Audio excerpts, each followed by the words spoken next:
Welcome back, YouTube. Today we're going to go through how many sets we potentially want to be programming and how we're going to think about how many sets we're going to program for our training. Another area that people can find quite complicated, along with stuff like reps, which if you haven't seen the video that I did previously on reps, go give it a look. But I'm going to try and break this down to hopefully make it as simple as it can be and show us the thought process we potentially want to be making when we're deciding how many sets we're going to use.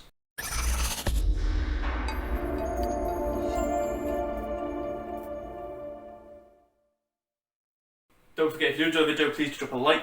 If you've got any questions, throw them down below. And please, if you haven't already, do subscribe. Okay, so when it comes to setting the amount of sets that we want to do, the best way to think about sets is per muscle group. Okay, so not necessarily per session, not necessarily per exercise, think of it more per muscle group. Okay.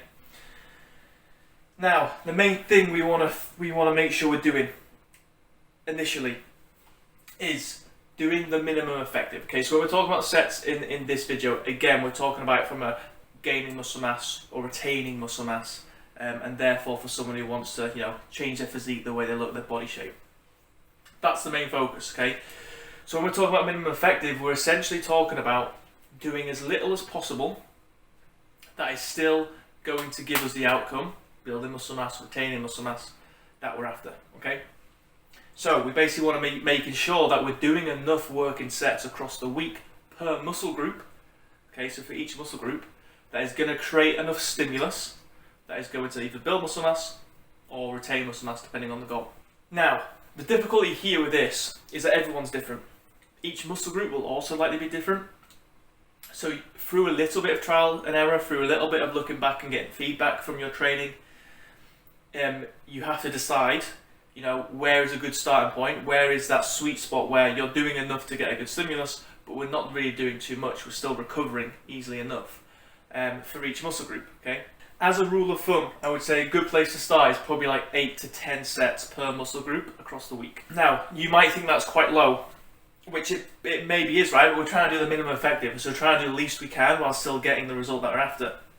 Remember, that's per muscle group, okay? So let's say back, chest, biceps, triceps, shoulders. Obviously, per movement, there might be a little bit of crossover.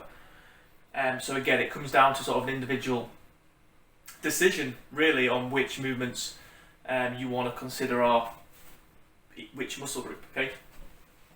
But you can start off here, and then the idea is that you're looking for feedback, okay? So you want to make sure that across the week, that's giving you a good enough stimulus, okay? So you might be looking for slight muscle soreness. You might be looking for a decent pump in sessions, okay? You might be looking for, you seeing progressions within that amount of sets you're doing from week to week or from month to month, depending on how much of a trained individual you are, okay? But you want to be looking for signs that amount of sets is actually giving you enough stimulus and allowing you to make progressions. But you also want to make sure, on the other hand, and it's probably for most people not going to be the case at this many sets, but as you potentially take sets further, which we'll go into, this might be the case. You also want to look for signs that you're doing too much, okay? So if you are experiencing muscle soreness, but that hasn't dissipated, gone away by the time you come to train that muscle group again, potentially volume for that muscle group is maybe too high. If you're seeing progressions are stalling or you're struggling to make progressions, again, recovery might be hindered. Maybe that amount of sets you're doing for that muscle group is too high. So you need to be thinking and looking for feedback on both ends of the scale. But starting with the minimum effective is a good place to be, okay? So if you notice that, this is too low, you then over the weeks potentially can take that up. Maybe you take it up by 1 to 2 sets when you do adjust it. So maybe you take it up to 12. As the weeks go on, if you're looking to build muscle mass and you're looking to progress volume over time, you might take sets up. So maybe you go from 12 to 14, 14 to 16, and whatnot. Okay. Again, everyone's different. Everyone's going to have a different range that they can recover from and they can work within. So eventually, you might get to a number, let's say 18. Let's say you started on 8 and you get to 18 where you're then noticing you can't recover from that amount of volume. So let's say then you've come to the conclusion that for chest, you can get a response at 8 sets per muscle group across the week. Say you start at 8 and you're noticing some positive feedback. And then as you built it up, you get to 18 and eventually you come to the conclusion that, okay, 18 is a little bit too much. Now, you know that in future training, you have this amount of sort of space to work in, okay? You know that you have, 8 to 18 sets per chest to be able to look for progressions and work in, okay? So it's also giving you a bit of feedback for future training programs.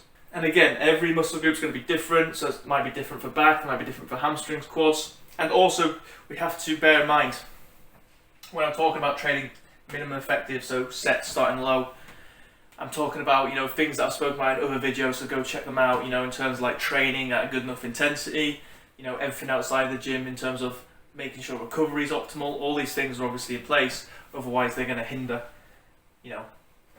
us getting the feedback that we need.